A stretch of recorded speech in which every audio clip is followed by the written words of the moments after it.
Hallo und herzlich willkommen zu unserem letzten Video mit den Matrixern Jonathan und Niki und heute dem Bellrock Vortex. Dieser Vortex steht für Klarheit, Problemlösung aus höherer Perspektive und spiritueller Weiterentwicklung. Dafür steht dieser Bellrock Vortex und den schauen wir uns heute mal an und lassen die Energien auf uns wirken. Wir nehmen euch wieder mit und machen auch hier wieder eine kleine Meditation mit euch. Ich habe schon Gänsehaut, ich spüre die Energie schon. Wir fahren, die Straße führt auch sehr nah an dem Bellrock Vortex vorbei. Ich weiß nicht, 100, 200 Meter. Also ich spüre sie jedes Mal, wenn wir hier dran vorbeifahren. Und heute stellen wir uns mal direkt an den Vortex, der auf dieser Seite sein soll. Da, relativ nah am Boden sogar. Und ja, ich bin gespannt.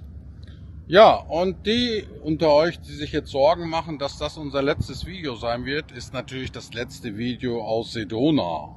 Das letzte Vortex-Video aus Sedona. Wahrscheinlich werden wir noch mehr Vortexe besuchen. Wir fahren ja durch Amerika und werden jetzt eine Reise mit spirituellen Hotspots und Energiepunkten und Leylines besuchen. Und ja, wird eine spannende Reise, weil die wird sich wirklich nur um Energie und Spiritualität drehen. Alle Punkte, die wir besuchen. Richtig. Also gehen wir mal los. Schnell den Berg.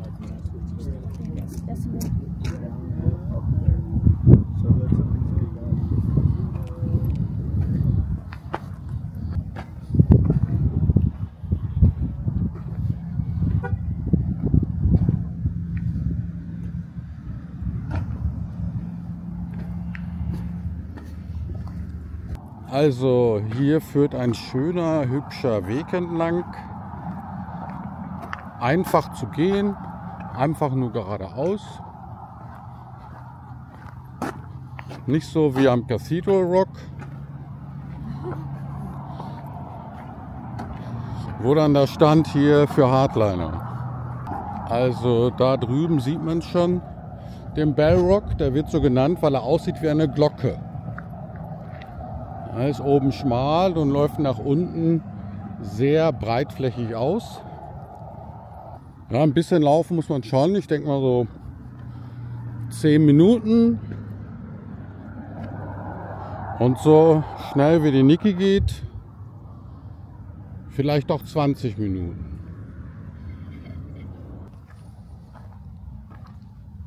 Also wenn man sich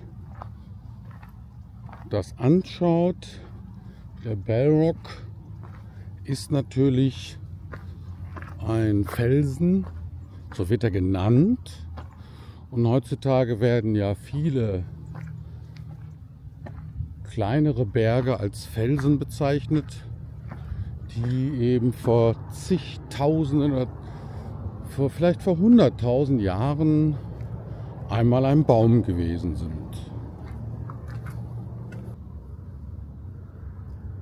Und wie ist es mit deinem Bewusstseinsstrom? Ich spüre den schon wieder relativ, also ich höre ihn relativ deutlich.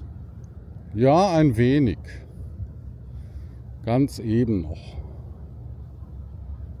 Mal sehen, wenn wir näher herankommen, wie es sich dann anhört. Hier sieht man den Bellrock in seiner außerordentlichen Pracht. Und wir nähern uns jetzt immer mehr. Oben sieht man noch den Baumstumpf.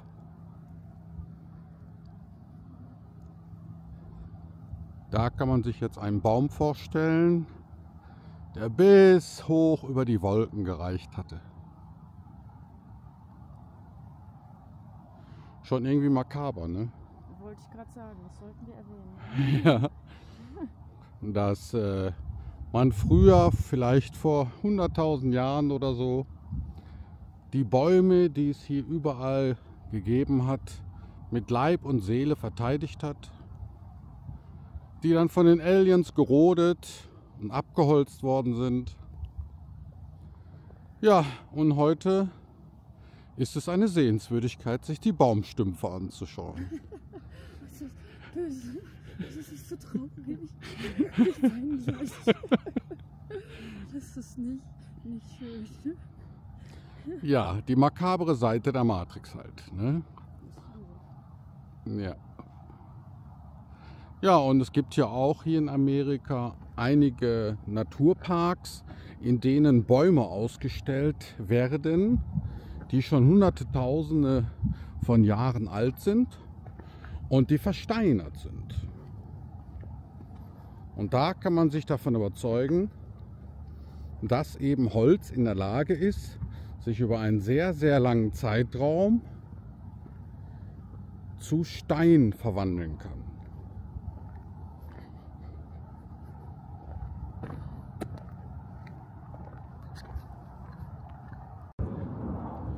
Nun, wir haben jetzt mal nachgeforscht, für welche Energien und Qualitäten der Bellrock genau steht. Erstens die Erdungsenergie. Der Bellrock wird als ein Ort betrachtet, der stark mit der Erde verbunden ist. Eine massive, glockenförmige Struktur symbolisiert Stabilität und Verwurzelung.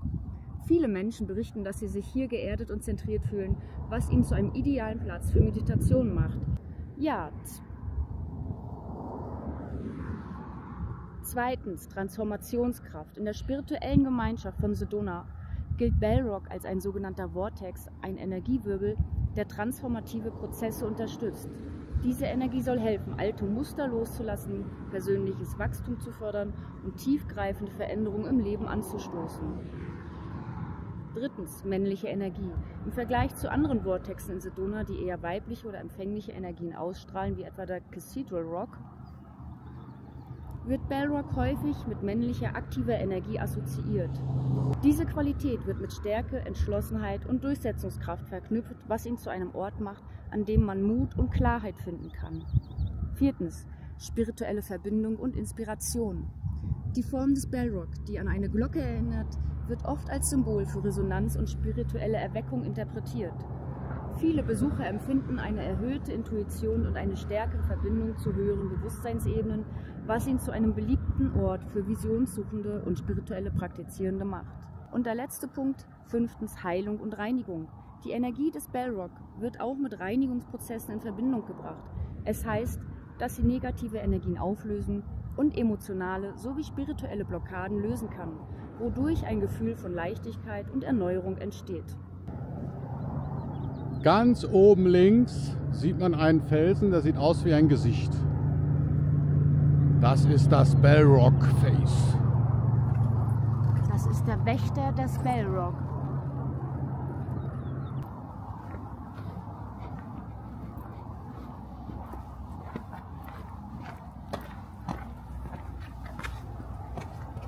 Das ist ja wie aus einem Märchen hier.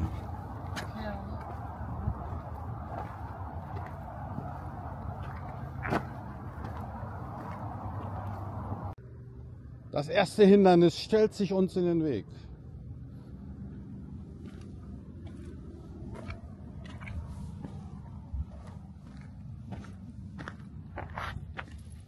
Auch Niki schafft es.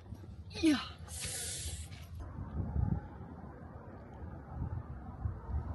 So, wir sind jetzt am Fuße des Bellrocks angekommen. Von hier unten sieht er irgendwie ganz anders aus.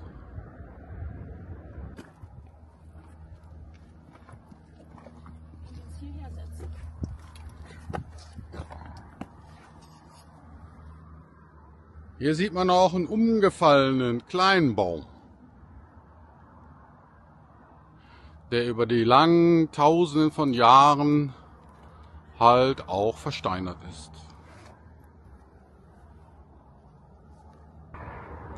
Ja, ich habe mir schon meine Schuhe und Socken ausgezogen.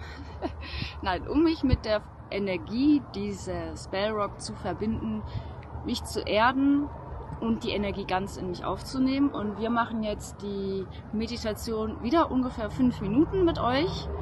Und ja, nehmt die Energie des Bellrock in euch auf. Wir haben euch ja vorgelesen, wofür die Energie und Qualitäten des Bellrock steht. Und ja, macht einfach mit uns mit.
nun könnt ihr die Energie des Bellrocks in euch aufnehmen, die wir zu euch transferieren.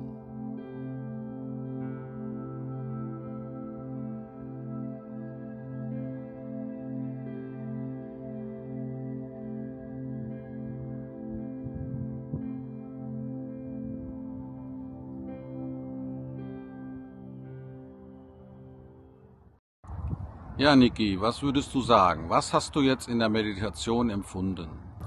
Ja, also ich habe mich auf nichts fokussiert, sondern einfach wirken lassen und es hat direkt das Wurzelchakra angesprochen und ja, es hat darin einen Vortex gebildet und man hat gespürt, wie alles in die Erde fließt. Also wenn ihr die Meditation macht, könnt ihr gerne aufs Wurzelchakra fokussieren. Dafür scheint es ausgelegt zu sein, dieser Berg, was ich interessant fand, denn der Airport Mesa war ja für das Solarplexus-Chakra und der Cathedral Rock hat ja sehr stark aufs Herzchakra eingewirkt. Ja, und der hier ist sehr intensiv im Wurzelchakra, finde ich, und befreit es oder gleicht es aus.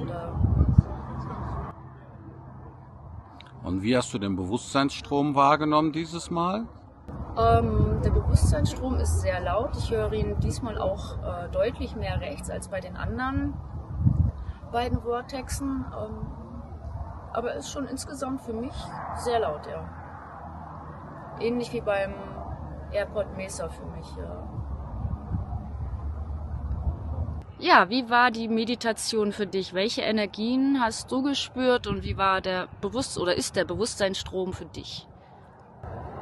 Ja, also mir ist auf dem Weg hierher schon aufgefallen, dass der Bewusstseinsstrom mehr von rechts kam als von links. Es kann auch sein, weil wir ja natürlich links um den Bellrock gegangen sind, dass vielleicht dann eher meine rechte energetische Seite darauf reagiert hat und dann mehr auf der rechten Seite zu hören. Und während der Meditation hier habe ich meinen Kopf ab und zu gedreht und habe gemerkt, dass der Bewusstseinsstrom tatsächlich irgendwie immer leicht auf einer Seite dominant ist, entweder auf der linken oder der rechten.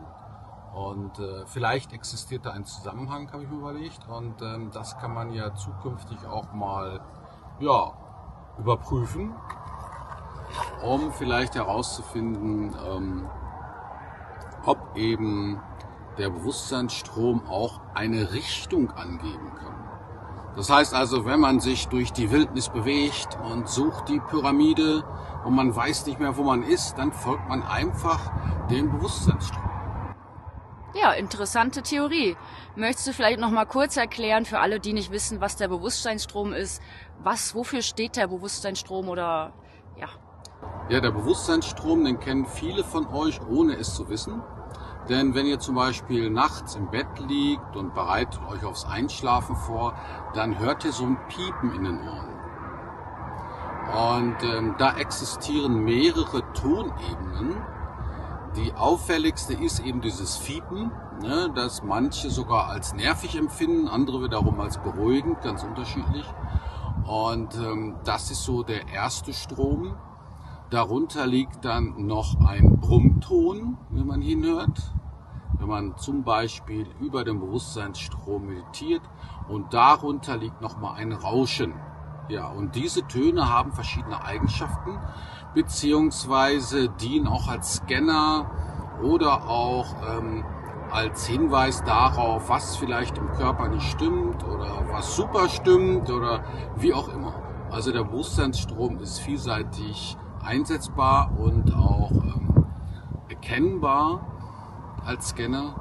Und das Gute daran ist, der Bewusstseinsstrom ist auch immer mit der persönlichen Energie verbunden und kann auch Energien außerhalb von dem Körper wahrnehmen, wie wir zum Beispiel bei dem Bellrock. Ja, das war jetzt unsere Bellrock-Tour. Wir haben gerade noch ein bisschen oben gesessen und weiter die Energie gespürt. Und ja, wir haben noch gespürt, wie die Energie aus dem Boden in uns reingegangen ist, bis zu den Oberschenkeln. Das hat alles gekribbelt. Ja, bei mir auch, ja. Und auf dem Rückweg hatte ich echt Wackelpudding, oder wir hatten echt Wackelpuddingbeine, und es lag nicht am Weg, denn der war einfach nur gerade und entspannt. Also die Energie kam wirklich gut durch, fand ich, und sie hat auch tatsächlich ein wenig verschoben.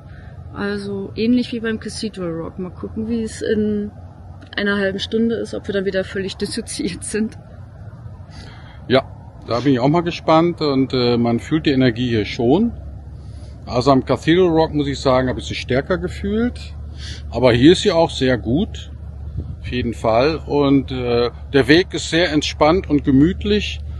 Da muss man sich keine Sorgen machen, dass man unterwegs dann sagt, nee, danke, ich gehe wieder zurück. Ne? Also hier kann man wirklich entlang spazieren, förmlich, und keine Hindernisse, nichts.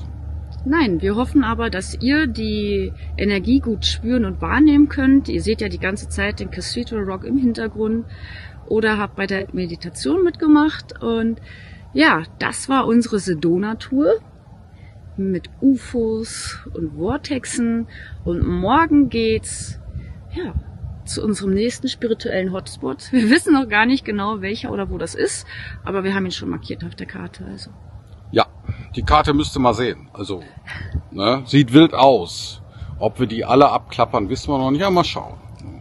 Genau. Ja, wir hoffen, euch hat das Video gefallen, und bis zum nächsten Mal. Ciao. Ciao.